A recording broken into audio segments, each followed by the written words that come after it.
Oh shit, a lot of people's gonna hate me on this one. But here it goes. Oh yes, your boy Just Plot Speechcraft unveiling the truth about this woman, Mayor Alice Guo. Alright, so marami nag-request na to and here it is guys.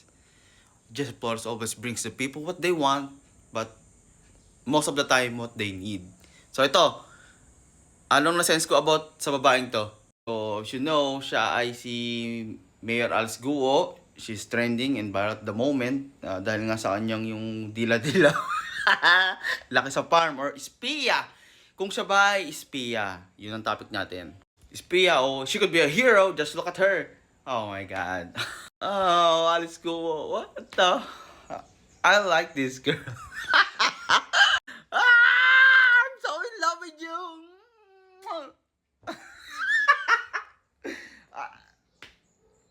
Alright, so basically, I got a crush on her.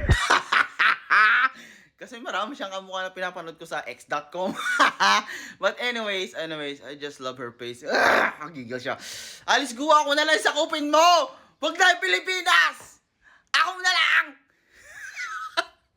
So, okay. On the topic. So, is she a liar? Well, completely. Well, she's been lying the whole time, man. That's the truth. She's been lying the whole.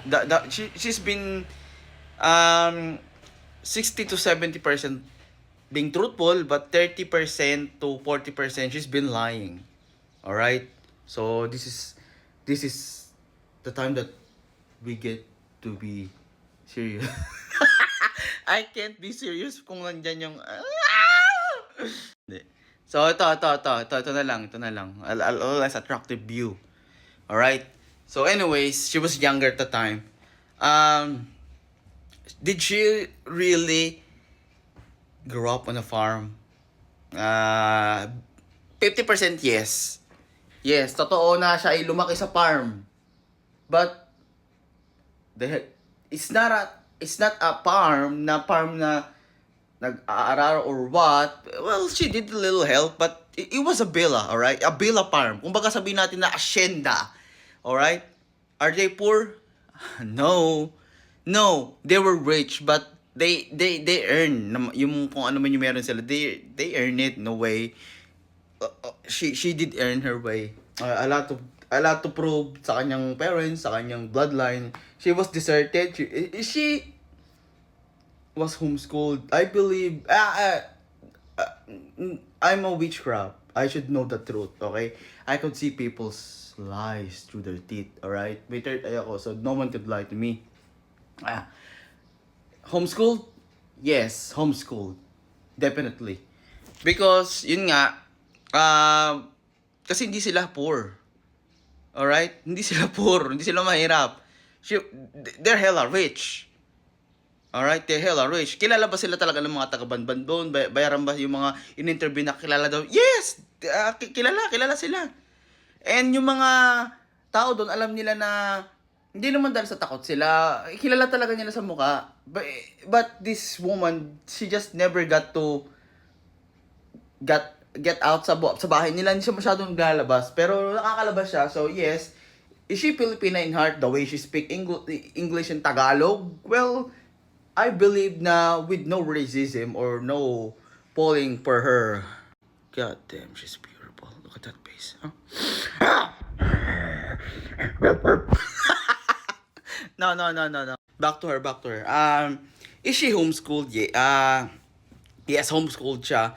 Pero I believe, I sense na mga parang after ng elementary days niya, first year to second year, nag-try siyang mag-scold. Alright? Mag-try siyang mag-scold and then pag ganun siya sa China, alright? So, bilang kung tatanong natin Pilipino ba siya or Pilipina siya, everyone can be Filipino, right? Kasi pag dinanay natin Pilipino siya, that's racism na. Okay? That's racism na. Okay? That's below the ground na. Hindi natin pwede pagkait yun. Pero, hindi naman sa sinasabi natin, pwede siyang maging Pilipina at Pilipino, kung yun ang nationality sinasa puso niya. Pero yung mga mali at mga sinungalingan niya, we can't just deny it, alright? Okay, you're a Filipina, but you are a bad Filipina. Alright, gets niyo ako? Alright. So yeah, isa siyang bad Filipina. A bad, beautiful Filipina. But no. No. Totoo ba siya sa ginampanan niyang mayor? Yes, oo, marami naman siyang ginawang mga programs like feeding program. She really did care. Nasa sense ko na she really did care about the nationality natin sa mga Pilipino. Marami naman siyang ding ginawa at nagawang maganda sa bayan niya, kaya kilala rin siya doon because it's the truth. Is she a spy? Yun ang katanungan na inaabang nila. Spy ba siya? Espiya ba siya? Hella no. Alright? She's not a spy. I mean, a superhero Marvel villain, a superhero Marvel sexy ass bitch. Yeah, might. Definitely. Look at her. She's beautiful. But a spy, not a chance. Okay?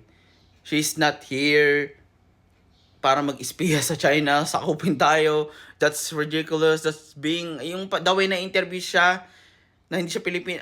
Maganda yung pagkaka-interview ng mga, sa kanya, yung persecute na ginagawa sa kanya. Para sabihin niya yung totoo, nagiging aggressive lang yung government na sa kanya. Kasi nga, pinaprotektahan lang din naman tayo. And syempre, mga magkakampanya na. But, she's not a spy, okay? Yung ginagawa kasi sa kanyang ito, yung ambassador ng TikTok na ni-racist nila, sa they're asking about politics in China. Singaporean siya. Or that's racism sa part ng US. Shame on them. But she is a Filipina in heart, alright? Espiya ba siya? No. Is she ties with the Pogo? Okay, paano na lang behind the laughs and the cussing and the laughing. Yung mga tanong ko na mga mabibigat, ito lumalabas na rin, okay? To keep you entertained and of course focused. But I'm not lying when I say that this bitch is very, very beautiful. I like her though. I like her. I got a thing with the woman with these eyes na mga Korean, Chinese, Japanese. Okay, back to Bart.